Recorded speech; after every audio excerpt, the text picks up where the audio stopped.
Habang kumakain ng agahan, hindi mawala-wala ang sama ng loob ni Pablo sa kanyang mga magulang. Dahil pilit siyang ipapakasal sa anak ng business partner nila para isalba ang kanilang kumpanya. Nalulugi na kasi ang negosyo ng kanyang ama, kung kaya't ito na lamang ang naisipang gawin ng kanyang mga magulang. 22 anyos na si Pablo, lumaking mayaman, may sariling sasakyan, nabibili ang lahat ng gusto, pero hindi ang kalayaan. Nakapagtapos siya ng college at gusto niya sana magtrabaho, pero dahil sa pera, hindi siya pinayagan ng mga magulang na maging independent. Dahil ang rason ng mga ito, buhay pa naman sila at kaya nilang buhayin siya. Sir Pablo, malilate na ho kayo sa meeting ninyo. Ayokong pumunta. Ayokong magpakasal sa isang babae na hindi ko naman gusto. Baka po magtalo na naman kayo ng mga magulang mo. Iyon, kung maaabutan nila ako dito. Anong ibig niyong sabihin? Uuwi ako ng probinsya. Doon kay Lola Zay. Doon muna ako. Ayoko na dito sa bahay. Paano ho kayo makakaalis dito? Baka po magsumbong ang mga security sa mga magulang mo, sir. I don't care. If they forcefully take me there, then Lola Zay will protect me. Ay, sige ho. Ako na hoong bahala rito sa mga security. Okay. Thank you, Yaya Piring. Don't worry. I will increase your salary. Kaagad na umakyat si Pablo sa kanilang kwarto at iniligpit ang mga gamit. Tinawag naman ni Yaya Piring ang driver ng tatay ng kaibigan ni Pablo at sinabi rito ang pakay ng binata. Sa unay umayaw ang driver, ngunit nang malaman na tataasan ni Pablo ang sahod nito, ay kaagad itong sumang-ayon. Pagkatapos magligpit, kaagad na bumaba si Pablo at nag-iwan ng sulat sa mesa para sa kanyang mga magulang. Nakasaad doon ang mga hinaing niya kaya umalis siya sa kanila. Pagkatapos ay lumabas na siya ng bahay. Sa likod siya dumaan para hindi mapansin ng mga security ang kanyang dalang mga gamit. Mahigpit pa naman ang security sa bahay nila dahil ang utos ng kanyang mga magulang ay huwag siyang palalabasin ng may mga dalang gamit. Sumama na rin si Yaya Piring para mapagtakban ng binata sa gagawing pagtakas. Tiwala naman ng mga magulang ni Pablo dahil ito lamang ang nagtagal na katulong sa kanila. Ligtas naman silang nakalabas dahil nakita naman ng mga security na kasama ni Pablo ang kanilang yaya. Ihahatid lamang siya nito sa terminal ng bus. Nang makarating siya sa probinsya, ay nakaabang na ang sundo niyang ipinadala ng kanyang lola sa terminal. Pagkarating sa bahay ng kanyang lola, ay kaagad siya nitong sinalubong. Maraming salamat sa Diyos. Ikaw ay nakarating ng ligtas dito, Apo. Hi, Lola. Come inside. Magpahinga ka. Alam kong pagod ka galing sa biyahe. Am I right? Yes, Lola. I see. By the way, ipinaluto ko ang paborito mong pagkain. Favorite food? Yes, Apo. Ang adobong kangkong. Oh, you're right, Lola. I'm sorry. I forgot my favorite food. Huwag kang mag-alala, Apo. Nauunawaan ko. Naging masaya naman si Pablo dahil kahit kailan ay hindi nagbago ang trato ng matanda sa kanya. Lola's boy si Pablo, simula pa noong bata siya. Ang lola niyang nag-alaga sa kanya dahil ang kanyang mga magulang ay abala sa bagong business nila noon, kaya mas malapit talaga siya sa matanda. Sa buong buhay niya, ang kanyang lola ang nakakaalam ng paboritong niyang pagkain, inumin at kung saan sa allergic, kung saan ang gusto niyang tambayan at iba pa. Pagkatapos kumain, nagboluntaryong maghugas ng plato si Pablo pero pinigilan siya ng matanda. Dahil sa katulong na lang daw nila ito ipapagawa. Pero dahil gustong matuto ni Pablo sa mga gawaing bahay, pinilit niya ang kanyang lola na siya na lamang ang maghuhugas ng plato. Wala namang magawang matanda sa kagustuhan ng kanyang apo. Ginawa ito ni Pablo upang maging isang independent na binata na matutong tumayo sa kanyang sariling mga paa. Pablo, apo, pagkatapos mo dyan ha, magpahinga ka na. Yes, Lola. Don't worry. I can still rest since 8 a.m. pa lang naman po ng umaga. Okay, maiwan na muna kita rito. Kapag may kailangan ka, sabihin mo na lang sa mga katulong. Tumango-tango naman ang binata at ipinagpatuloy na ang paghuhugas ng pinggan. Kinakabahan si Pablo sa desisyon na ginawa niya. Dahil alam niya kung papaano magalit ang kanyang mga magulang, lalong-lalo na ang kanyang ama. Pagkatapos maghugas ng plato, ay umakyat na ito sa ikatlong palapag upang magpahinga sa kanyang dating kwarto. Nang makaakyat siya, ay sakto namang tumunog ang kanyang cellphone. Kaagad niya itong tiningnan at nakitang pangalan ng kanyang ina. Nagdadalawang isip siyang sagutin ito. Pero kinalaunan ay hinayaan niya na lamang na mag-ring ang kanyang cellphone. Wala siyang ganang makipag-usap sa kanyang ina. Dahil tsak, sermon na naman ang kanyang aabutin dito. Inilapag ng binata ang kanyang cellphone sa bed table nang mahagip ng kanyang mga mata. Ang isang babaeng may mahabang itim na buhok, mahabang palda at puting blouse. Sa tingin niya ay nagwawalis ito sa likod ng mansyon na mas lalong namilog ang mga mata ni Pablo nang humarap ang babae. Dahil sa ganda nito ay nakaramdam siya ng paghanga. Sir, nandito na ho ang iba niyong mga gamit. Bumalik sa wisyo si Pablo nang marinig ang boses ng maid na nasa likuran niya. Lumingon kaagad siya dahil sa gulat at nakita niya itong nakatayo sa pintuan habang hawak-hawak ang iba pa niyang damit na nakatupi na. Thank you. Pakilagay na lang dyan sa cabinet ko. May dalagang kasambahay ba si Lola Zay dito? Yes po. Meron po.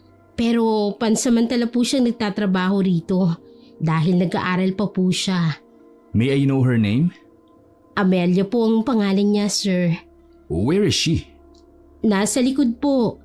Kasalukuyan po siya nagwawalis. Sige ho, sir. Mauna na po ako. Marami pa po kasing pinapagawa si Madam C. Okay, thanks. Pumunta siya sa likod ng mansyon. Nagbabaka sakali siyang nandun pa ang dalagang si Amelia.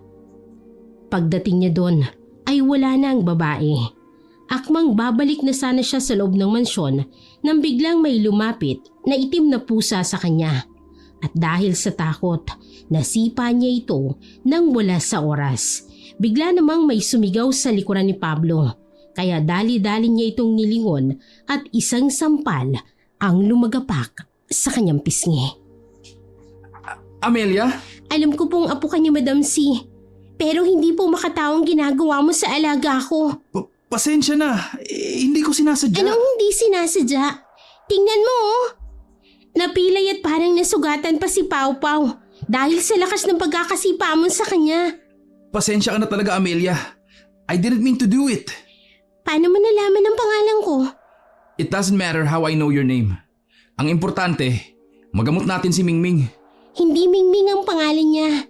Inuulit ko, siya si Pau Pau. Okay. We will treat this wound. And again, I'm sorry. Pasensya ka na talaga. Hindi ko sinasadyang masipa si Pau Pau. Natakot lang kasi ako kanina sa kanya. Natakot? Hindi naman nakakatakot ang alaga ko Inutos ni Pablo sa maid na kunin ang medicine kit. Nang makuha yun, ay kaagad namang ibinigay kay Pablo. Gagamutin na sana ng binatang pusa, pero bigla siyang pinigilan ni Amelia. Wag na, mukhang maayos naman si Pau Pau. Dapat sinabi mo kanina. Kamutin mo na lang ang sarili mo. Wala naman akong sugat. Meron, nasa lalaki ng paa mo. Mukhang kinalmot ka ni Pau Pau. Ganon ba kalakas ang pagsipa ko sa pusa? Kinagabihan, sumabay na si Pablo na maghapunan sa kanyang lola. Namiss niya rin kasing kumain kasama ang matanda. Ngayon niya lang ulit mararanasan ng kumain ng may kasama sa pagkainan. Apo, Tumawag sa akin ang mga magulang mo. Gusto nilang pabalikin na kita ng Maynila. Do you agree with that? No, don't do that, Lola. Ayokong kasama sila. At saka, masaya na ako rito sa Iloilo. Ayokong umuwi ron. Sigurado ka ba sa desisyon mong yan? Baka magsisi ka. What do you mean by that, Lola? Usap-usapan sa baryo natin na may gumagalang aswang. Marami ring balita na may mga buntis na natatagpo ang patay at wakwak ang kanilang tiyan. May mga batang nawawala sa edad na 6 na buwan pataas. Baka kasi katulad ng iba mong pinsan, uuwi ka rin. You know, Lola, aswang is just part of myths and legends in the Philippines. In short, hindi yan totoo. Apo, I know you are gaslighting yourself. Totoong mga aswang at naninirahan sila rito sa mundo kasama natin. Kaya rin nilang makipagsalamuha sa mga mortal kagaya natin. Umiling na lamang ang binata sa sinagot ng kanyang lola. Hindi na siya nakipagtalo pa rito dahil alam niyang matatalo lang siya. Maraming alam ang kanyang lola patungkol sa mga aswang, engkanto, maligno at iba pang lamang lupa dahil dating albularyo ang kanyang lolo Roger. Ngunit kahit ganun ay hindi pa rin siya naniniwala sa mga aswang unless siya mismong makasaksi at makakita nito. Apo, bukas na bukas sasama ka sa akin. Where, Lola? Sa bukid natin, kakamustahin lang natin ang mga magsasaka natin doon. At dadalhan ko na rin sila ng pagkain. Tsak na nagugutom na sila pagdating natin. Noted po. Pagkatapos kumain, ang katulong nila ang inutusan ni Lola na maghugas ng plato dahil alam niyang kailangan pa ng maraming pahinga ni Pablo. Kaagad namang umakyat ang binata sa kanyang kwarto upang maglaro ng online mobile games. Habang abala sa paglalaro, isang pagaspas na animoy galing sa malaking pakpak ang narinig ni Pablo sa labas ng kanyang kwarto. Hindi niya yun pinansin dahil ang buong akala niya ay nanggagaling lamang yon sa puno. Ngunit habang tumatagal, sunod-sunod ang alulong ng mga aso sa labas ng mansyon.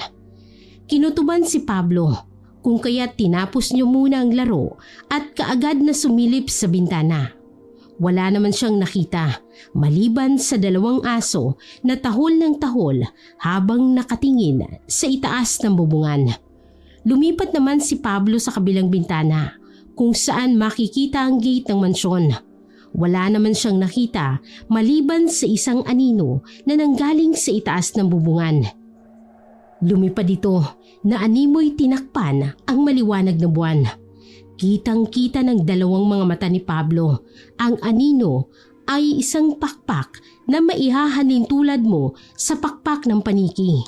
Pero malaki nga lang. May isa pang napansin ng binata at yun ang katawan ng lumilipad na nilalang. Kalahati lang ang kanyang nakita. Hindi mawari ni Pablo kung anong klaseng nilalang ang nasa itaas ng bubungan ng kanyang kwarto dahil anino lang ang kanyang nakikita. Kung kaya't dali-dali niyang isinarado ang kurtina ng pintana at napagdesisyonang matulog na lamang dahil baka dala lamang yun ng antok at pagod. Kinabukasan, nagising si Pablo sa ingay na nagmumula sa labas. Kaagad siyang bumangon at sumilip sa bintana. Nakita niya mga taong pumipila at ang iba'y nagpapahinga sa kanilang bakuran. Binibigyan din ng mga ito ng pagkain ng kanilang mga katulong. Kaya dahil sa pagtataka, inayos niyang sarili at saka bumaba para makiusisa. Oh, Apo, mabuti't gising ka na. Hindi na ako pumunta sa bukid dahil biglang sumakit ang likod ko. Kaya sila na lang ang pinapunta ko rito. Lola, what are you doing here? Pinagpapahinga ko lang muna sila at pinapakain. Mamaya pagkatapos nilang magtrabaho, ibibigay ko na ang kanilang sahod. Habang abalang kanyang lola sa pakikipag-usap sa mga magsasaka, nang bigla na lamang lumabas si Amelia.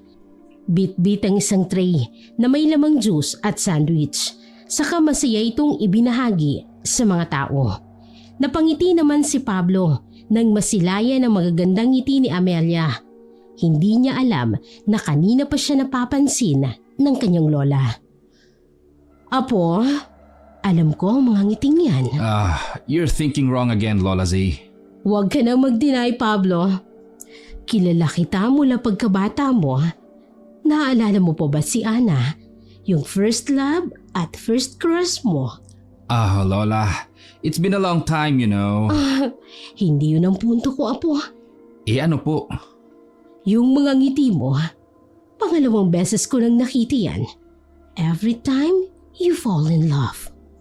Hindi na nakaimik pa si Pablo dahil kilalang kilala pa rin talaga siya ng kanyang lola. Nagpaalam na lamang ang binata na pumasok ng mansyon upang kumuha ng sandwich at saka juice para makakain na rin. Habang nasa kusina at gumagawa ng sandwich, sakto namang pumasok si Amelia at napatakip ng ilong nang makitang naghihiwa ng bawang si Pablo. Kaagad namang naramdaman ng binata ang presensya ng dalaga, kaya nilingon niya ito at inalok ng sandwich. Umiling na lamang ang dalaga at dumiretso sa likod ng kusina. Sinundan siya ni Pablo habang hawak-hawak pa rin ang kutsilyo at may dinikdik na bawang sa talim nito. Sumilip siya sa kinaroroonan ni Amelia at doon niya nakitang humihingal ito na para bang hinihika. Kaya dahil sa pag-aalala, kaagad niya itong nilapitan. Amelia, are you okay? Napansin naman ni Pablo na nagulat si Amelia nang nakatingin yon sa kutsilyo na hawak niya. Kaya wala siyang nagawa kung hindi ang ilapag na lang yon at inalalaya ng dalaga. Pero ganoon na lamang ang pagkagulat ni Pablo nang itulak siya ng malakas ni Amelia. Pasensya na ho kayo. Dali-dali siyang iniwan ng dalaga at pumasok kaagad ng kusina para ipagpatuloy ang ginagawa. Nagtaka naman si Pablo sa ikinikilos ni Amelia. Pero nakuha naman kaagad yon dahil napagtanto niyang hindi pa pala siya lubusang kilala ni Amelia. Apo, ayos lang ba kayo ni Amelia dito? Yes, Lola. We are okay. Why? Wala naman. Nung sinundan kasi kita, sakto namang lumabas si Amelia galing dito. At nakita ko ang mukha niya. Namumulang kanyang mga mata at parang naluluha. Umiiwas din siya ng tingin sa akin, pero nagawa niya pang umiti. It's kind of weird, Lola. Maybe she's allergic in garlic. Anong ibig mong sabihin? Kanina kasi, Lola, while I'm making my sandwich, saktong pumasok din siya rito. Naghihiwa na ako ng bawang that time and I saw her in my back. Nakatakip ng kanyang ilong. Yeah. Baka nga tama ka. Saglit lang, kakausapin ko lang muna siya. Sumang-ayon naman si Pablo at ipinagpatuloy ang pagkain ng sandwich. Habang kumakain, nagulat naman siya nang biglang tumunog ang kanyang cellphone. Kaagad niya yung sinagot. Maswerte dahil si Yaya Piring lang ang tumatawag. Ngunit nang marinig ang mga hinaing ng Yaya, kaagad niyang pinatay ang tawag at inilagay sa airplane mode para hindi na makatanggap ng tawag mula sa kanyang mga ito. Lumabas kaagad siya ng kusina nang may maisip na gawin. Umakyat siya ng kanyang kwarto, naligo at nagbihis bago bumaba. Sakto namang katatapos lang mag-usap ni Lola C at ni Amelia, kaya tamang-tama ang timing ni Pablo. Lola, may I have a favor? Ano yun na po? Gusto ko po kasi maglibot-libot dito sa lugar nyo at puntahan ng bukid na pagmamayari nyo. Gusto ko lang po kasi mag-unwind. I see. Kung yan ang gusto mo, siyempre ibibigay ko. Amelia, pwede mo bang samahan ng mahal kong apo? Sure po, wala pong problema. Salamat, iha. Napangiti naman ang palihimang binata nang malamang si Amelia ang sasama sa kanya. Bago sila iniwan ng kanyang lola, kinindatan siya nito, hudyat na alam na ng kanyang lola ang gustong mangyari ni Pablo. Saan mo ba gustong pumunta? Eh di sa puso mo. Wala akong gana makipagbiroan sa iyo, sir. Kailan ka ba gaganahan ng maabangan ko? Wala. Wala sa bokabularyo kong tumanggap ng biro. Galing sa hindi ko masyadong kilala. Ah, ganon. Sige. Ako si Pablo. Don't call me sir again or else I'll make you mad until you cry. Sir, kung gusto niyo pong mang-asal, wag po ako. Nandito lang ako para samahan kayong gumala kung saan niyo gusto. Hindi ang maging laruan mo. Natawa naman si Pablo nang malaman na may pagkamasungit na ugali pala si Amelia. Sinundan niya ang dalaga at kalaunan ay sabay na silang lumabas ng mansyon. Una nilang pinuntahan ang dating bahay ng mga kaibigan ni Pablo para yayain ang mga ito na gumala. Ngunit bigo silang kumbinsin ng mga ito dahil lahat ng yon ay may kanya-kanya ng mga pamilya. Paano ba yan? Wala akong makakasamang maligo sa ilog. Okay po, sir. Alam mo ikaw, napakasungit mo. Ako na nga ito nag-a-adjust kahit ang katulad kong pogi hindi dapat nag-ahabol. Hindi ko kayo inutusan na kausapin ako at hindi ko rin kayo inutusan na maghabol sa akin. Talaga lang ah. Ang cute mo pala sa malapitan, ano? Tara na nga, bilisan mo po para makalagpas na tayo sa mga tsismosang yan. Tiningnan naman ng binatang itinuturo ng mga mata ni Amelia. 3 mga ali ang nagkukumpulan na para bang may pinag-uusapan ng mga ito. Nang dumaan sila sa harapan ng 3 ali. Ngunit hindi sila nito tinantanan ng masamang tingin, lalo na kay Amelia. Anong problema ng mga yun? Wala. Bakit ang sama ng tingin sa'yo? May nagawa ka ba? Hindi siya pinansin ni Amelia at mas binilisan pa ng dalaga ang paglalakad. Kaya hinabol ito ni Pablo at hinawakan sa braso ang dalaga. Nagulat naman si Amelia sa ginawa ni Pablo. Oh, I'm sorry. Okay lang. Tell me, ano ba yung problema nila sa'yo? Ipinagkakalat nilang aswang ako dahil sa bata akong mukha at mahaba akong mga buhok. Batang mukha? Sakto naman yung mukha mo ah. Bakit? Nakakahiya mang aminin pero 41 anyos na ako. Hindi ko nga alam kung bakit hindi ako tumatanda. I'm sorry if I ask you a question like that.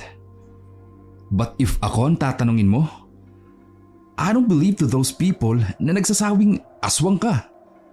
Bakit? Dahil hindi ako naniniwala sa mga aswang. They're just myths and legends, you know. Hindi sila totoo. I swear, maybe you just have a baby face. Or inggit lang sila because you're pretty. Napansin naman ni Pablo nang umiti si Amelia.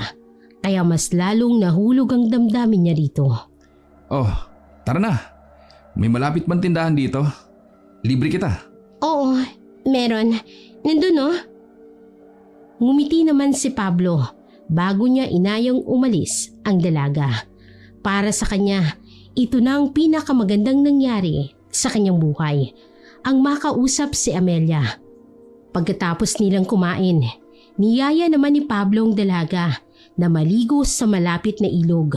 Wala namang nagawa si Amelia kung hindi ang samahan nito dahil sa utos ng lola ni Pablo. Nang makarating sila sa ilog, nagtampisaw naman kaagad si Pablo.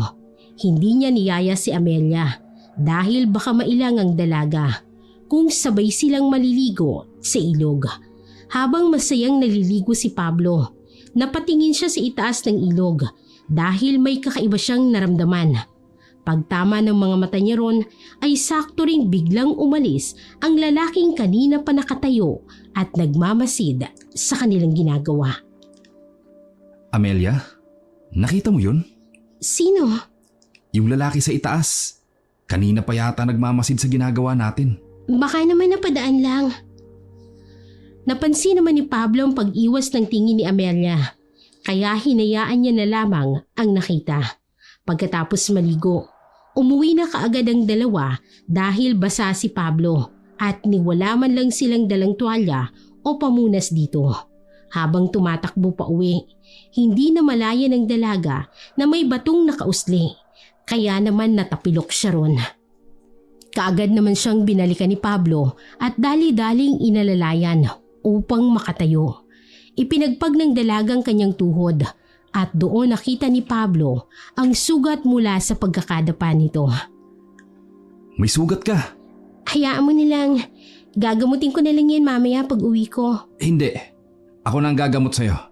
Tara na, malapit naman tayo sa mansyon.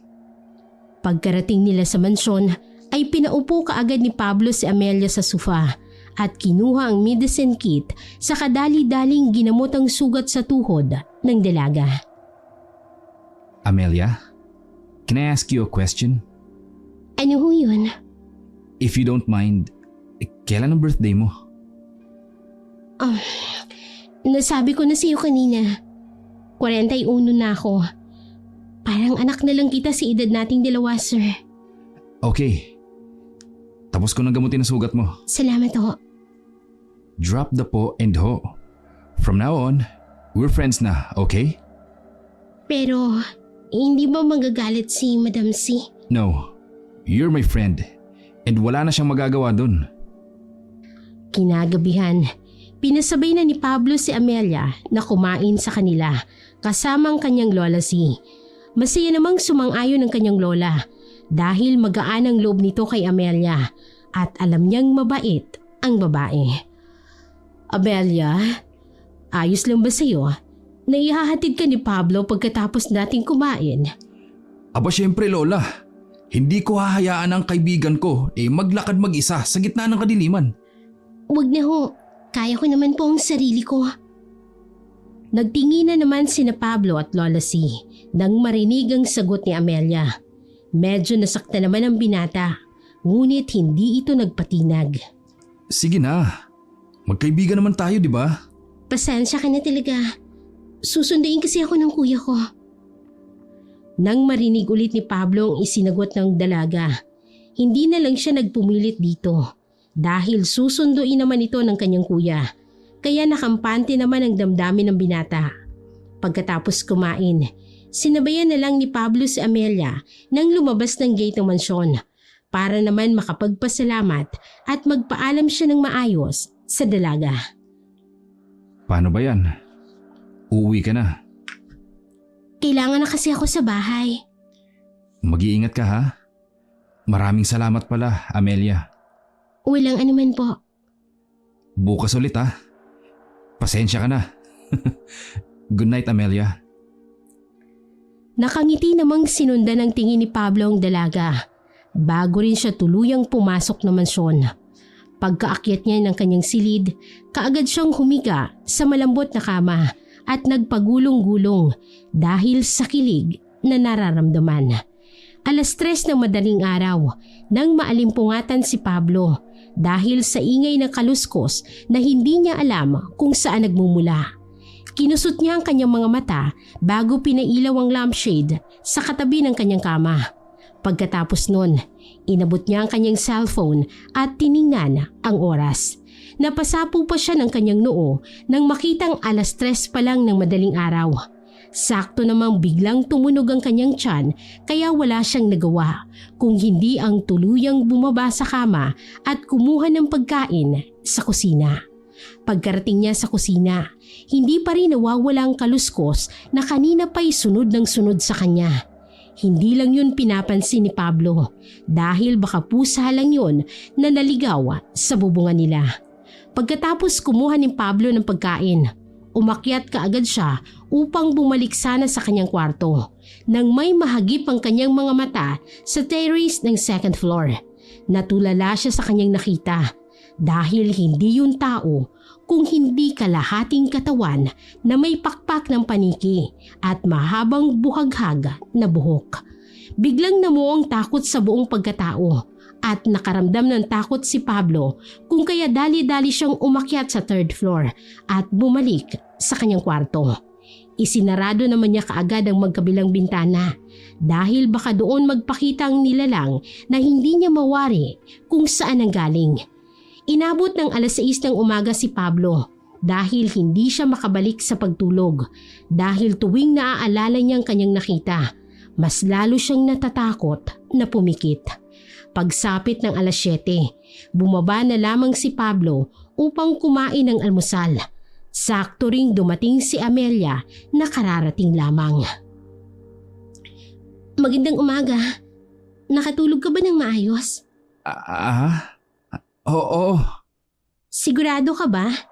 Parang hindi eh. Namamaga yung ilalim ng mata mo.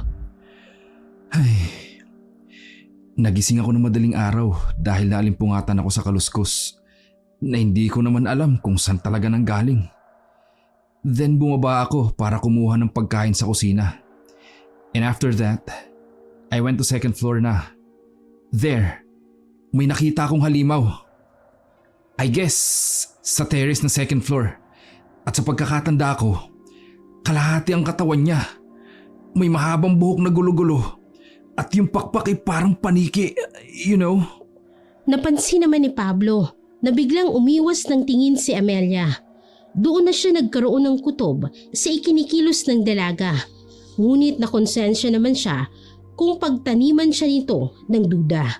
Kung kaya, inaya niya na lamang itong kumain kasama nila. May bawang at asin ba yung niluto mong itlog? Bawang? Asin oo, meron. Why? Napakunot noon naman si Pablo nang marahang itinulak ni Amelia ang platong may lamang itlog. Why? You don't like the food? Ayoko lang kasi ng may asin sa pagkain. Ha? Maasin? Why? May sakit ka ba sa kidney? Parang gano'n na nga. May allergy din ako sa bawang, sibuyas, paminta at iba pa. Oh, I see. Sige. Ipapaluto na lang kita ng walang asin. Kaagad namang inutusan ni Pablo ang isa sa mga tagaluto nila na ipagluto ng ulam si Amelia na walang halong iba-ibang panimpla. Pagkatapos lutuin, inilapag naman yun ng cook sa lamesa para makakain si Amelia. Tinolang isda na lamang ang iniluto ng matanda para sa babae. Maayos naman ang naging araw ni Pablo kasama si Amelia. Yun nga lang, nagtataka pa rin siya sa ikinikilos ng dalaga. At dahil nga hindi siya naniniwala sa mga aswang, hindi pumasok sa isipan niya na aswang si Amelia. Amelia, sa 2 araw na magkasama tayo, hindi mo ako pinasyal sa bahay niyo. Pasensya ka na ha. Ayoko lang kasi may pumapasyal sa bahay. Tsaka nakakahiya rin. Ang pangit ng bahay namin. Magulo, masikip tsaka madumi. Well, it's not a big deal for me, okay? As long as ma-meet ko ang parents mo, okay na ako. Baka hindi mo magustuhan ng ugali nila. Bakit? Masama ba ugali nila? Alam mo kasi, si tatay na lang at ang kuya kong natitirang nag-aalaga at nagpoprotekta sa akin. Iniwan kasi kami ni mama ng walang sinasabing rason.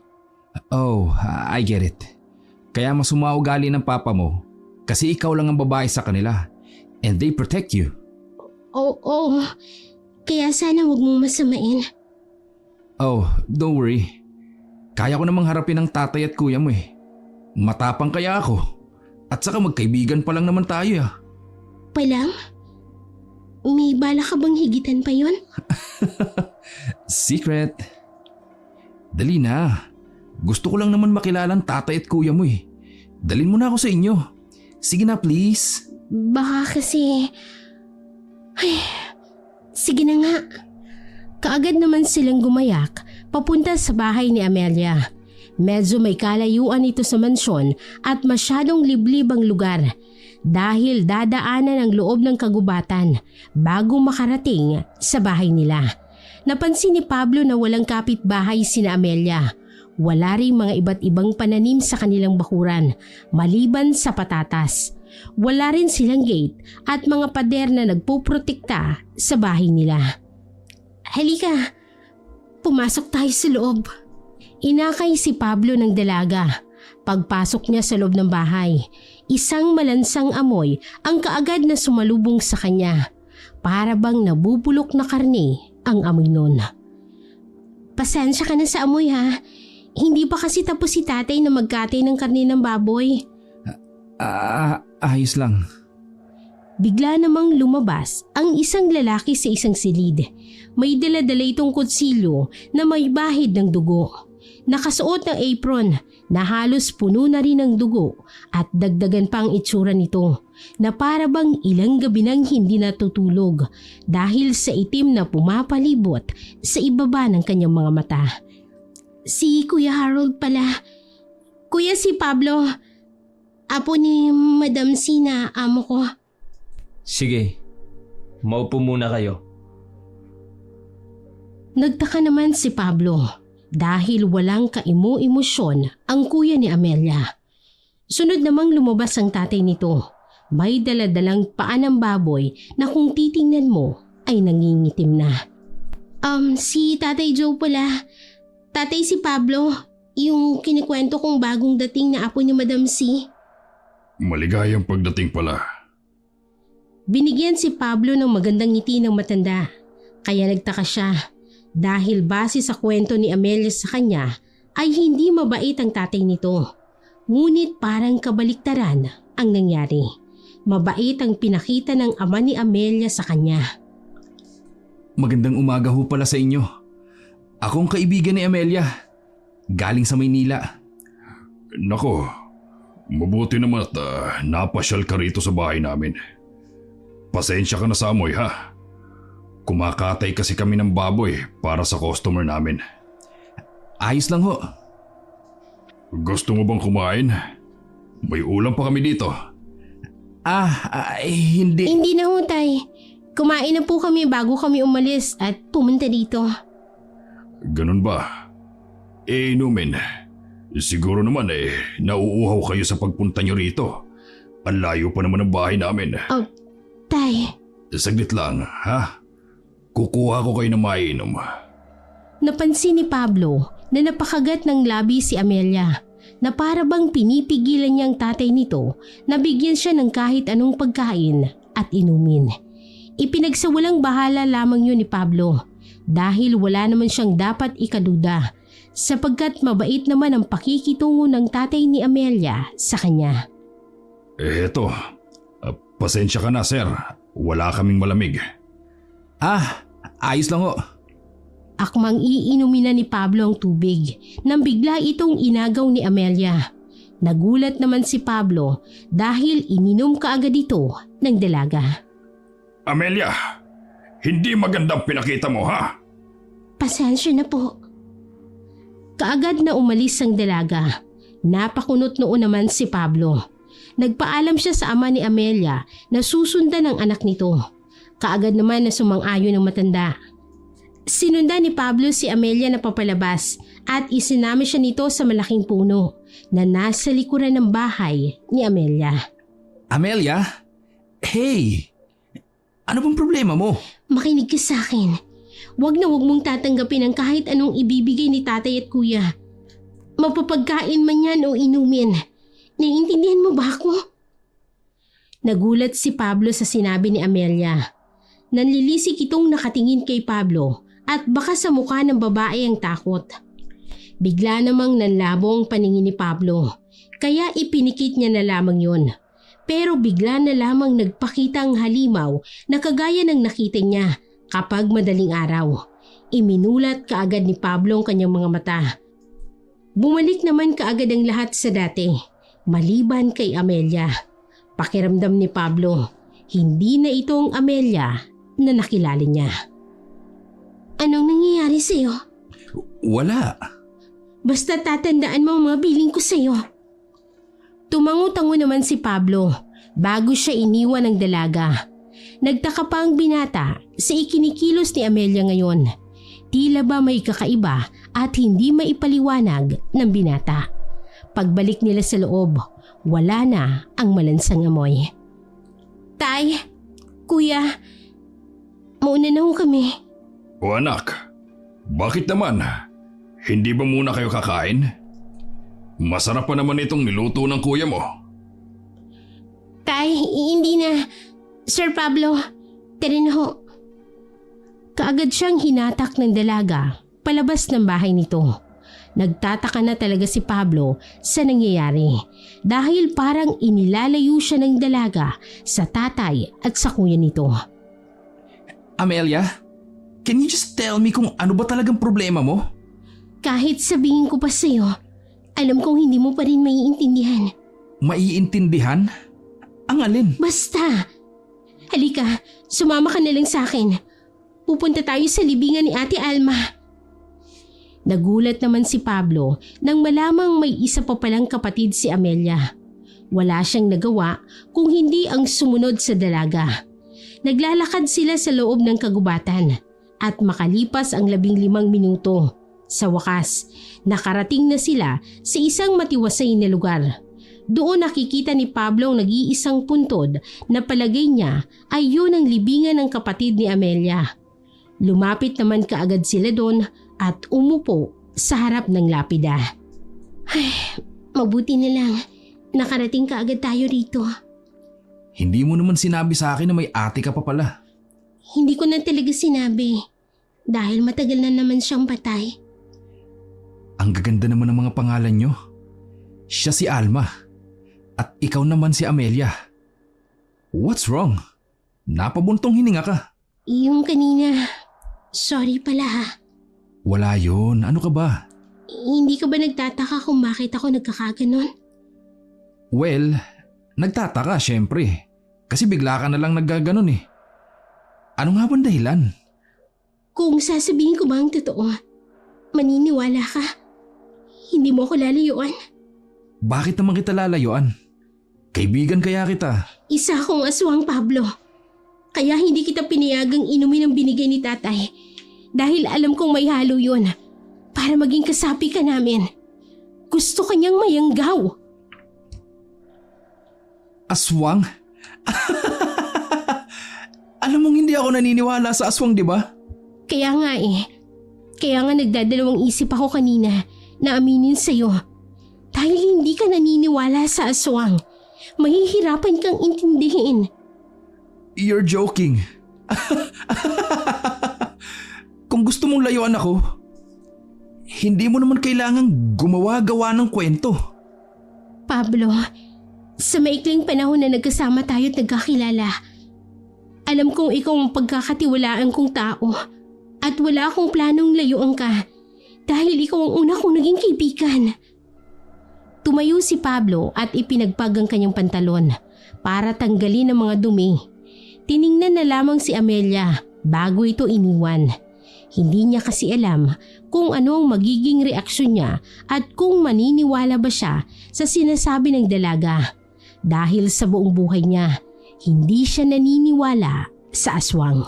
At kung totoo man na aswang si Amelia, hindi niya pa rin alam kung ano ang gagawin at kung paano tatanggapin ang kaibigan. Pagka-uwi niya ay sinalubong siya ng isang kasambahay ng kanyang lola. Sinabi nito na pinuntahan ng matanda ang bukid nila upang tingnan ang nangyari. May natagpo ang kasing bangkay ng buntis sa bukid ng kanyang lola. Wakwak daw ang tiyan nito habang ang kawawang sanggol ay nasa tabi lamang ng buntis. Dali-dali namang pumunta si Pablo sa pinangyarihan. Maraming tao ang nagkukumpulan doon kaya kaagad na hinanap niya ang kanyang lola. Lola Zay? Apo, finally you're here. Lola? What happened here? May nabiktima na naman ang aswang dito. Pero ang ipinagtataka namin, bakit parang kinuha lang ang sanggol sa sinapupunan nito at hindi naman kinain? Baka hindi aswang ang may gawa niyan, Lola. Apo, may mga bakas ng matutulis na kuko ng aswang ang iniwan sa biktima. Meron din sa lupa ng bukid kung saan natagpuan ang bangkay. Pero ang nakapagtataka talaga, bakit hindi kinuha o kinain ng aswang ang sanggol sa sinapupunan ng babaeng ito? Nakukonsensya ako sa nangyari. Dahil nangyari ito dito sa bukid natin. Everything will be okay, Lola. Biktima siya at wala naman tayong alam dyan. Dito lang nangyari sa lupa nyo. Tama nga naman. Kinahapunan, unti-unting nagsialisa ng mga tao dahil dumating na rin ang kukuha sa bangkay. Tanging sina Pablo na lamang ang natitira sa bukid ng kanyang lola habang abala ang matanda. Napatingin naman si Pablo sa gawing kaliwa at doon nakita si Amelia. Malungkot itong nakatingin sa kanya pero kaagad din naman yun na umalis. Napabuntong hininga na lamang si Pablo. Pag-uwi nila, kaagad siyang umakyat sa kwarto at binuksan ang kanyang laptop. At nag-search siya sa internet kung totoo nga ba ang mga aswang. Nakakuha nga siya ng mga impormasyon tungkol sa aswang, pati na rin sa kung paano sila lalabanan. Nalaman din niya ang mga bagay na kinakatakutan ng mga halimaw na ito. Finally! I found it! Bumilis ang tibok ng puso niya nang mabasa sa internet na asin ay mabisang panlaban sa mga aswang. Kaagad na pumasok sa isip niya ang nangyaring pag-iwas ni Amelia sa itlog na niluto niya dahil may asin yun. Sumagi rin sa isipan niya ang nilalang na nakita niya sa terrace ng second floor ng mansyon. Nagpa siyang matulog ng maaga si Pablo pagkatapos niyang mag-computer. Hindi siya lumabas ng kwarto at nagpadala na lamang ng pagkain sa katulong. Dahil alam niyang nasa ibaba pa si Amelia, bigla siyang nailang sa dalaga nang aminin nito ang buo nitong pagkatao. 3:30 nang maalimpungatan na naman si Pablo dahil sa kaluskos. Nang mapagtanto niyang inaaswang na naman siya, dali-dali niyang kinuha ang cactus na tanim niya sa may bintana.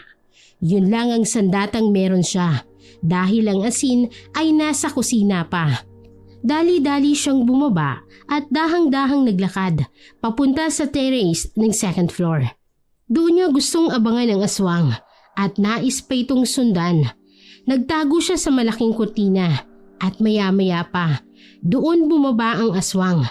Nakataliko dito kaya hindi niya maaninag ang tunay na itsura ng aswang. Ngunit sa kabila nun, naagaw ang pansin ni Pablo sa suot-suot ng manananggal na ito. Hindi siya nagkakamali. Ito ang puting blouse na suot ni Amelia nung una niya itong makita. Nilinis niya muna ang utak tungkol kay Amelia at dahang-dahang bumaba sa first floor upang sundan ang manananggal. Pagbaba niya, sakto ring lumipad ang manananggal papalayo sa mansyon. Sinundan niya ito, hindi kinuha ang tingin sa itaas kung nasaan ito lumilipad. Hindi rin siya nakita sapagkat palihim lang siyang sumusunod dito. Pumasok sa isang masukal na gubat si Pablo at dahil madilim na, niwala man lang siyang flashlight na dala. Tiniis niya ang mga tinik ng halaman o kahoy na tumatama sa balat niya. Ilang minuto siyang naglakad at panay iwas sa mga matinik na kahoy hanggang sa dalhin siya ng kanyang mga paa sa isang pamilyal na lugar. Ang lugar kung saan nakatirik ang puntod ng ate ni Amelia. Nang marinig ni Pablo ang paparating, dali-dali siyang nagtago sa isang malaki at matabang puno. Nakiramdam siya hanggang sa tumahimik ang buong paligid. Sumilip siya ng konti upang makitang nangyari doon. Namilog ang kanyang dalawang mga mata dahil sa gulat. Kitang-kita mismo ng dalawa niyang mga mata ang pagbalik ni Amelia sa kalahating katawan nito. Unti-unti ring bumabalik ang anyo ng dalaga hanggang sa mapaupo na lamang ito sa lupa.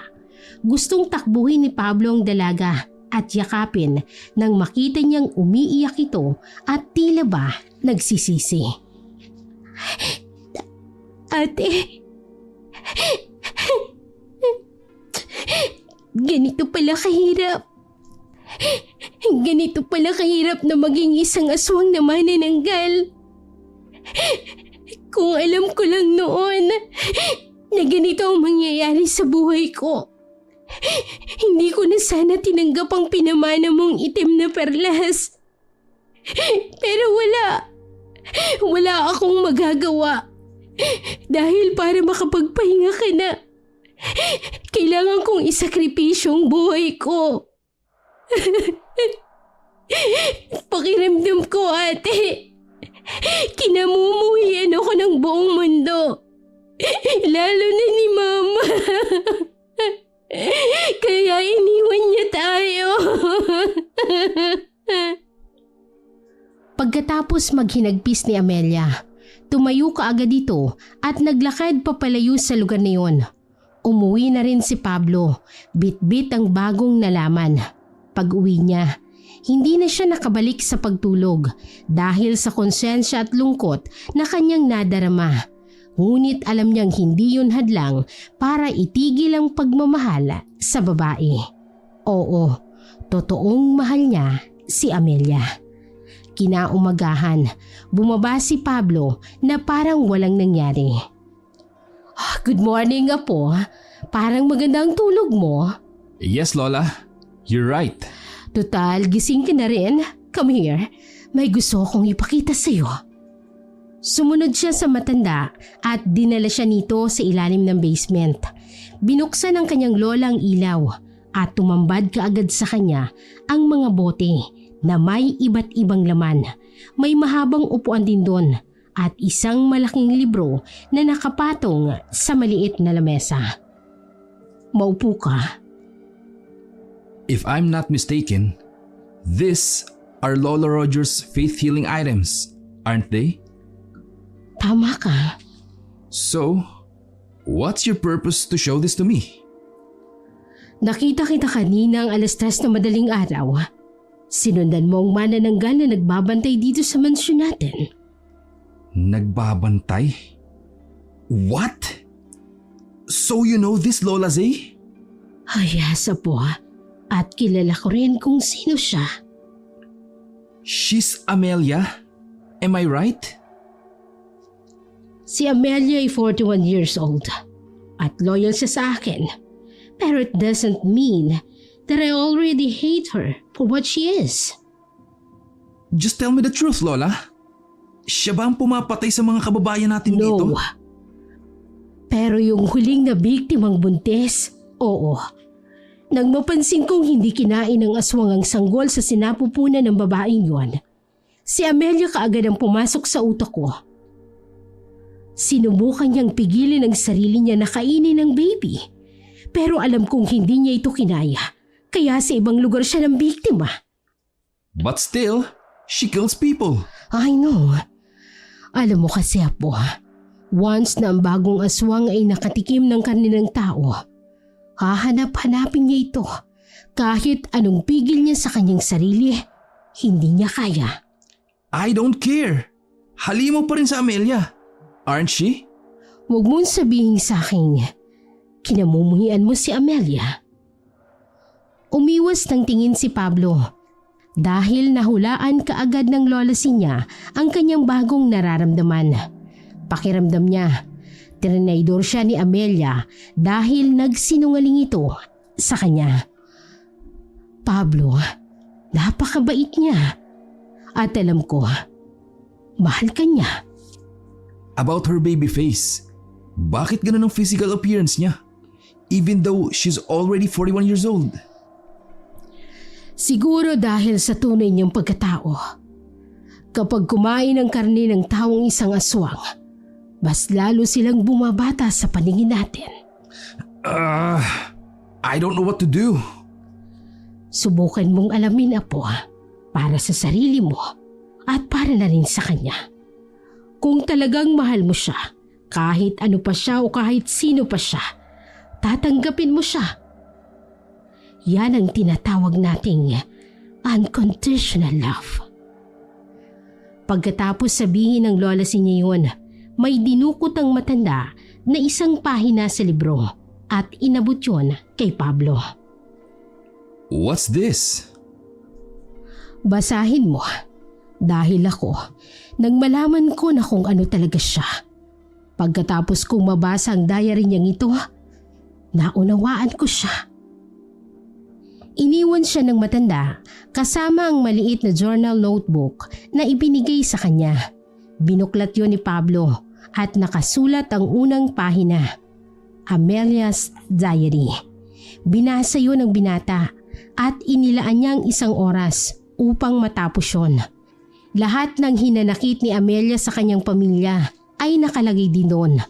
Lahat ng gustong mangyari ng kanyang tatay pagkatapos siyang maging aswang ay nandoon rin. Ang nangyari sa kanyang kapatid at ina ay nandoon rin. Pagkatapos mabasa ni Pablo ang diary, doon niya napagtanto na hindi pala talaga ginusto ni Amelia na magkaganon siya. Sa loob ng maraming taon ay nagpapahirap sa kanya bilang aswang. Tama nga ang kanyang lola. Pagkatapos niyang basahin ang laman ng diary, naintindihan niya ang pinagdadaanan ni Amelia. Oh no, I messed up. Dali-dali siyang lumabas ng basement at hinanap kaagad si Amelia. Akala niya'y umalis na ito sa mansyon dahil sa nalaman niya ang buong pagkatao niya. Ngunit hindi. Sa paghahanap, natagpuan ni Pablo si Amelia sa garden ng kanyang lola. Tahimik itong nagbabasa ng Ingles na libro habang pinapakiramdaman ang sariwang hangin. Amelia? I'm sorry. I'm so sorry, Amelia. Hindi ko sinasadyang kamuhian ka. Sir, I already understand you. From now on, sasama ka sa akin pa uwi ng Maynila. I won't let you stay here dahil alam kong hindi matitigil ang pagiging aswang mo kung dito ka nananatili. Let's live together. Hindi pwede. Kahit sa ibang bansa mo ko dalhin, hindi mawawala ang pagiging aswang ko. Ganito na ako, Pablo. Ganito na ang pagkatao ko at hindi na mababago yun. Mahal mo ko, hindi ba? Yes. I love you, Amelia. Pero dapat naiintindihan mo ko. Bukas ng gabi, pagsapit ng 6:00, dadalhin ako ni tatay at kuya sa kanilang Panginoon upang ialay. Hindi na ako makakatakas pa dahil alam kong ito na ang kapalaran ko. Ialay? What does it mean? Ang isang aswang na berhen na katulad ko ay iniaalay nila sa Panginoon ng mga aswang upang manatili ang pagiging malakas nito at maprotektahan ang angkan ng mga aswang. No. Amelia, you can't let him do that to you. Para sa kapakanan ng tatay at kuya ko, gagawin ko, Pablo. Pasensya ka na. Pero alam ko at alam mo rin na hindi tayo para sa isa't isa. Tao ka at aswang ako. Puro paghasik ng lagim ang magagawa ko sa mundong ito kung mananatili pa ako. Kaya please lang, hayaan mo na ako. Tanggalin mo na rin ang pag-ibig mo sa akin dahil hindi tayo para sa isa't isa. Di ba sinabi nila, kung mahal mo, ipaglalaban mo? I can do that, Amelia. Kaya kitang ipaglaban sa mga gustong humarang sa pag-iibigan natin. I can't live without you. Nasanay na akong kasama ka. Pablo, salamat sa pagmamahal na ibinigay mo. Salamat dahil naging mabuti ka sa akin kahit na ganito ko. Pero... Niyakap ng mahigpit ni Pablo si Amelia. Naramdaman niya rin ang pagtulo ng luha ni Amelia sa kanyang dibdib. Ramdam niya ang sakit na nararamdaman ng taong mahal niya ngayon.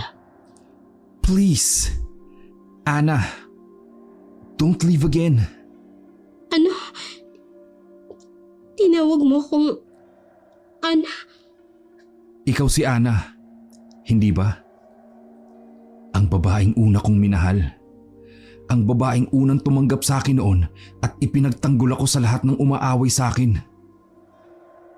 Naalala mo ang mga buhanging ginawa natin noong mga bata pa tayo? We promised to each other na someday we can live in those pretty castle with our 3 prince and one princess. Tapos syempre, tumanggi ako. Kasi mas matanda ako sa iyo ng mga panahon yon. Ate ang tawag mo sa akin. At parang kapatid na ang turing natin sa isa't isa. Pero nagkamali ako. Naaalala mo pa pala. Oo. Pinilit kong kalimutan ka ng mga araw na iniwan mo ko. Hinintay kita sa paboritong tambayan natin habang ginagawa ang paborito nating palasyo. Pero alam mo yung pinakamasakit? Walang Pablo na dumating. Nawalan ako ng pag-asa hanggang sa tinanggap ko na lamang ang ipinamana ni ate sa akin. Ang naging dahilan para maging ganito ako.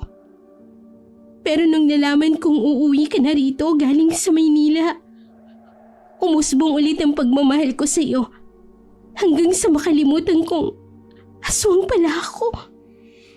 Bumalik ka na sa dati. Ibalik mo na si Ana. Please. Matagal nang patay si Ana. Hindi na siya babalik. Pinatay siya ng kanyang sariling pamilya.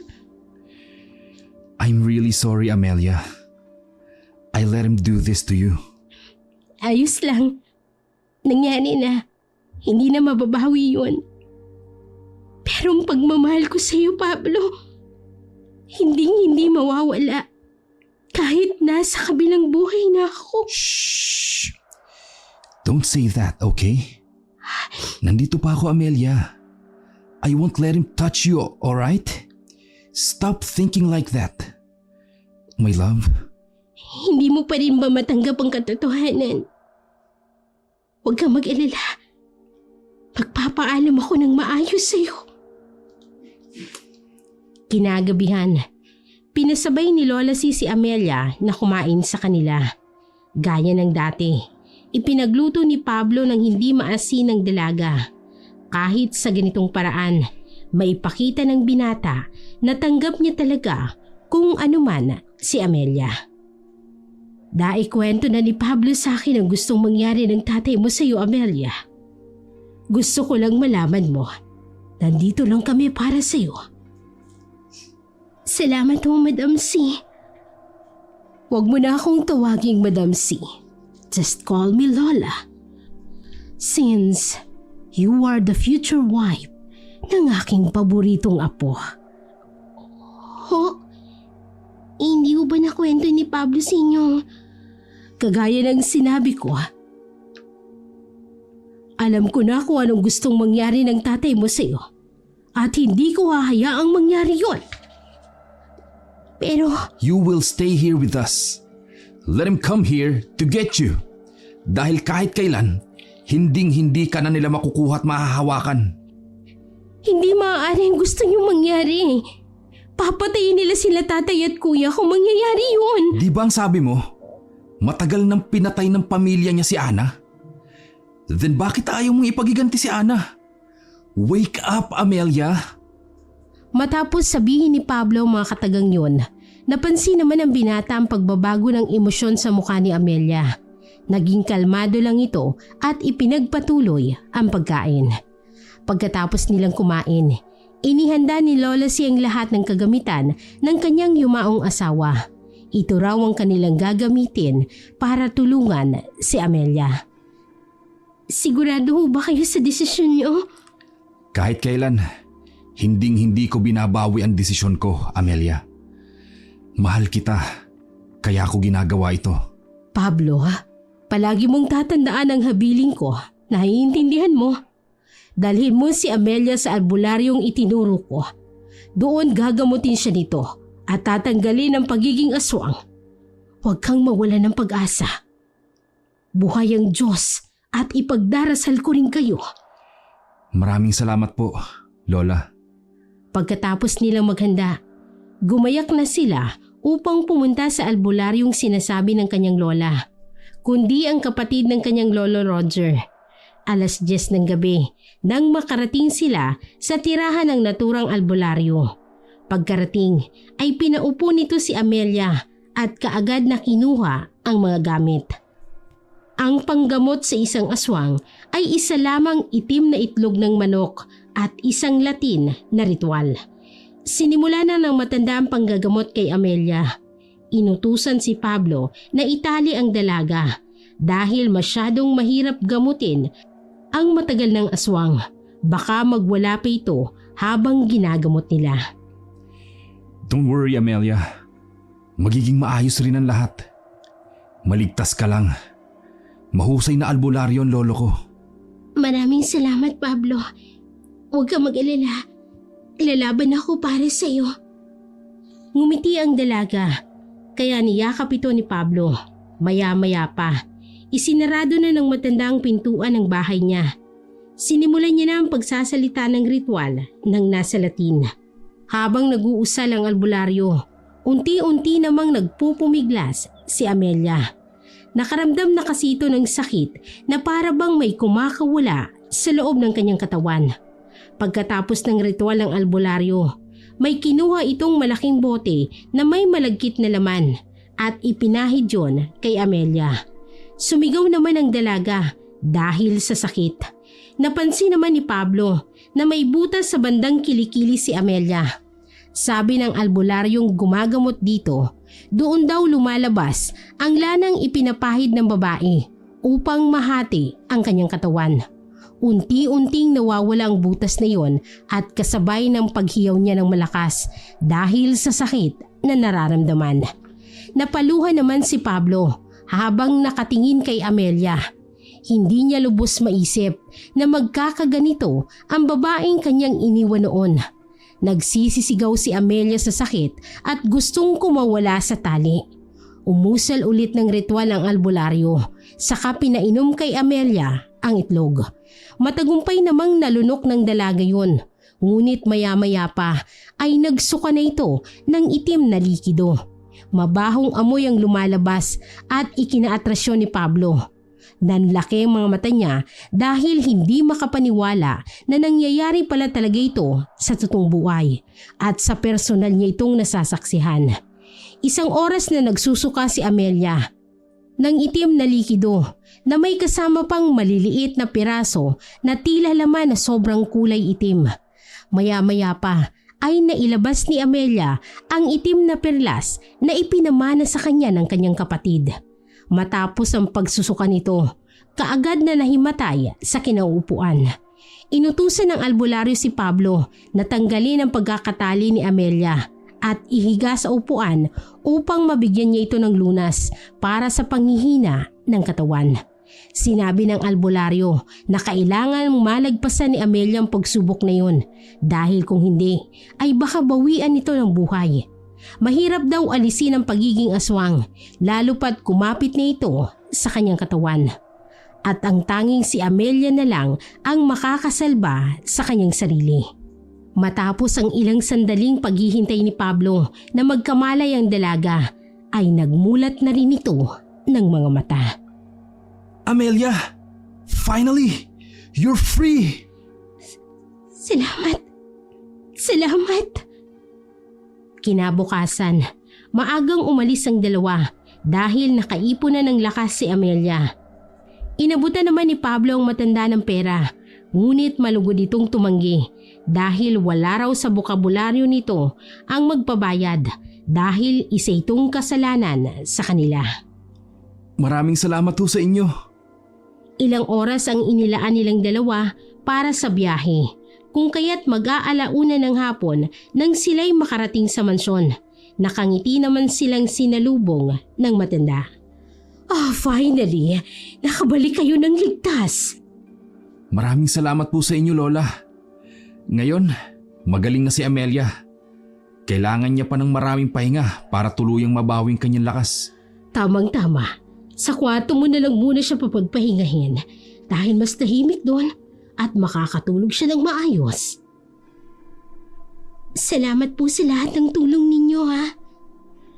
Naudlot naman ang pag-uusap nilang tatlo nang biglang nagsisigaw ang isang katulong ni Lola C.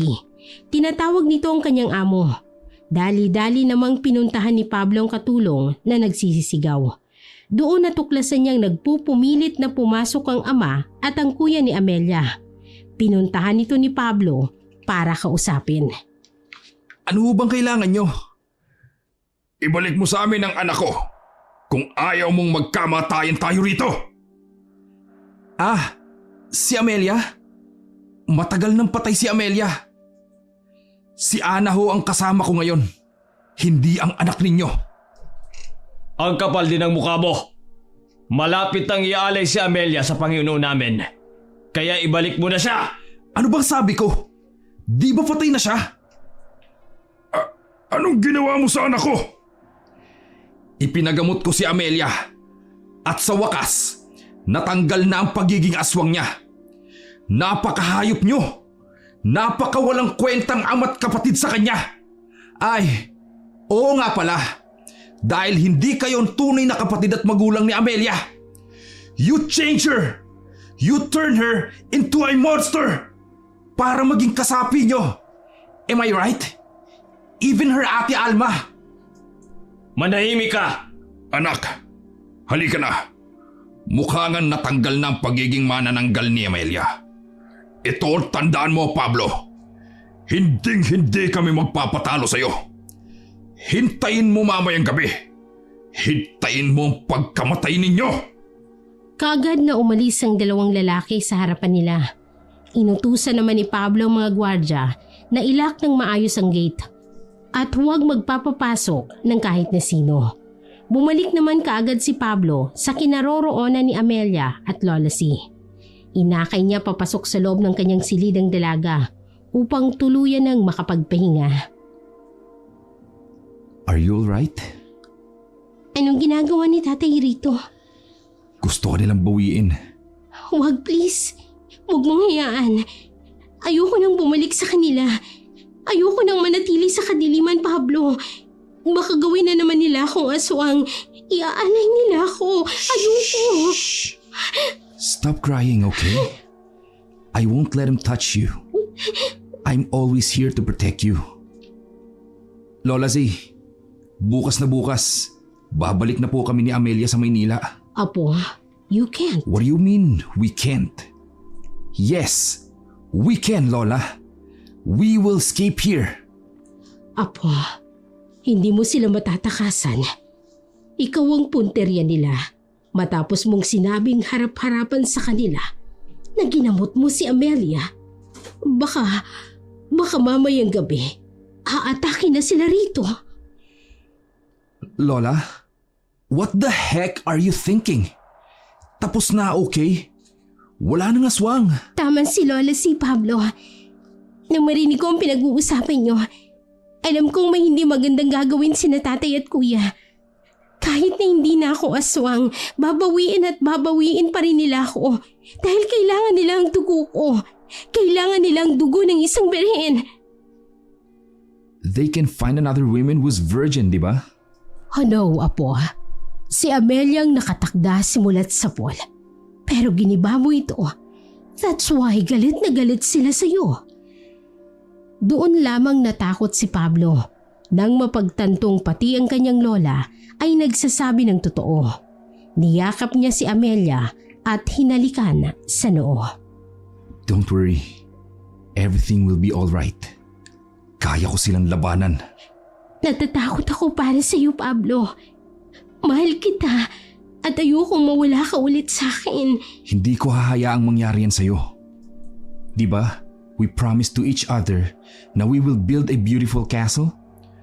Tutuparin ko yun someday. Sumapit ang 4:00 ng hapon. Naghanda si Pablo ng mga kagamitan pangontra sa mga aswang. Dahil kung aatake anumang oras ang mga halimaw, may ipanlalaban siya rito. Pinauwi niya rin ang ibang kasambahay at tauhan sa mansyon. Dahil gusto niyang magtuo silang 3 lang at walang madadamay pang inosente. Kinagabihan, taimtim na nagdadasal si Lola C. Samantalang si Amelia naman ay nagpapahinga katabi ni Pablo. Nasa sala silang 3 at nag-aabang sa mangyayaring hudyat na may aswang na. Sigurado ka ba rito? Malakas si na tatay. Yeah, I'm sure about this. As I said, hindi ko binabawi ang desisyon ko. 2 oras ang makalipas. Nakatulog si Pablo sa kaantay. Hindi rin sila lumabas dahil hindi sila sigurado kung anong oras ba talaga aatake ang aswang. Pagsapit ng 6:30, tumunog ang alarm clock ni Pablo. Naalimpungatan naman siya pati si Amelia. Pinatay nila ito at nakiramdam sa paligid. Kanina pagsilip ko sa bintana, may 2 lalaki akong nakita. Baka sila na yon. Gawain ng mga aswang ang magmasid. Sigurado akong sila na talaga yon. Maghintay na lang tayo. Napasigaw sa gulat si Lola C. Nang biglang may kumalabog sa pintuan ng mansyon. Nagtingin na naman silang tatlo at kaagad na inutusan ni Pablo si Amelia na iakyat si Lola C sa itaas at dun sila manatili muna. Please, mag-iingat ka. Ako lang ang kailangan nilang harapin. Mag-iingat ako. Huwag ka mag-alala. Matapang na binuksan ni Pablo ang pintuan ng mansyon at lumabas, dala-dala ang mga gamit ng kanyang lolo Roger noon. Katulad na lamang ng buntot pagi, banal na tubig, asin, tubig na may bawang, Bible verse at cactus. Magpakita kayo sa akin! You wanna kill me, am I right? Then come here! Magtutuos tayo! Kahit kailan, hindi niyo makukuha ulit si Amelia! Pagkatapos sumigaw ni Pablo, sakto namang tumalo ng 2 nilalang galing sa itaas. Nagulat si Pablo noong una, ngunit nang mapagtanto niyang ito ang tatay at kapatid ni Amelia, doon na siya nagkaroon ng lakas ng loob. Ang pangit niyo pala! Natawa naman si Pablo sa itsura ng 2 nilalang. Maitim kasi ang mga ito, may mahabang kuko sa paa at kamay. Buhaghag din ang buhok, may matutulis na ngipin at mapupulang mga mata. Nakahitit ba kayo? Ano? Good items? Meron pa ako rito. Bigla namang umusok ang ilong ni Joe nang asarin siya ni Pablo. Dahil sa inis, tinakbo at sinugod niya ito, ngunit pinaghahampas lang siya ni Pablo gamit ang buntot pagi. Oh, come on! Lumaban kayo! Mga dirty aswang! Rawr! Kasunod na sumugod si Harold, ngunit dahil sa hawak na buntot pagi, kaagad ring umiwas ito kay Pablo. Ano? Mga lampat, wag! Apo! Si Amelia! Napatingin si Pablo sa bintana ng kanyang kwarto nang biglang sumigaw si Lola C. Nakita niya namang ngumisi ang 2 aswang at kaagad na nagpalit ng anyo bilang baboy ramo sa kadali-daling kumaripas ng takbo papalayo ng mansyon. Pumasok naman sa loob si Pablo upang tingnan ang nangyari. Pag-akyat niya sa kanyang kwarto, naabutan niyang umiiyak si Lola C. May mga kalmot pang natamo ito sa iba't ibang parte ng katawan. Ano nangyari?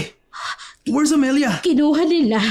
Sinubukan ko namang iligtas si Amelia pero wala akong nagawa. Pinagkakakalmot nila ako, Apo. No! Lola, tell me. Saan matatagpuan ang lugar nila? Nangako ako kay Amelia na hindi ko hahayaang makuha siya ng mga aswang na yun. Ang alam ko, sa bahay ng babaeng iaalay gaganapin ng kadiliman. Chuck, doon yun sa bahay nila Amelia matatagpuan.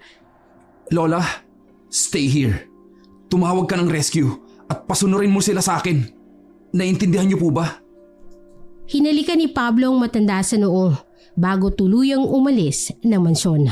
Nang malaman niyang kinuha ng mga aswang dalaga, nawala ang takot na namumuo sa kanyang buong pagkatao. Handa siyang harapin ang kahit sinong hahawak kay Amelia. Pagkarating niya sa bahay ng dalaga, nadatnan niya kaagad ang 4 na nilalang, kabilang naroon ang kuya at ang tatay ni Amelia. Samantalang ang dalaga naman ay nakatali sa isang kama na gawa sa kahoy. Nagtago muna siya sa malaking puno upang tingnan ang pangyayari. Kinuha ng tatay ni Amelia ang isang malaking punyal na nakalagay sa ibabaw ng tela at ibinigay yon kay Harold. Kung hindi siya nagkakamali, gagamitin yon upang ipanghiwa sa pulso ni Amelia. Panginoon, sana kami ay patawarin mo sa mga kamaliang aming nagawa sa harapan mo. Naway itong dugo ng babaeng birhen ay maging sapat upang kami ay patawarin mo at dumagdag sa lakas ng iyong pangangatawan upang kami ay maprotektahan. Panginoon, sana kami ay patawarin mo sa mga kamaliang aming nagawa sa harapan mo.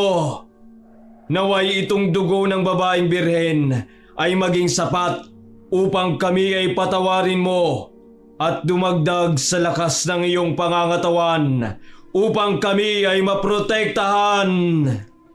Unti-unting lumapit si Harold sa nakahigang si Amelia at itinutok sa pulso ng dalaga ang punyal.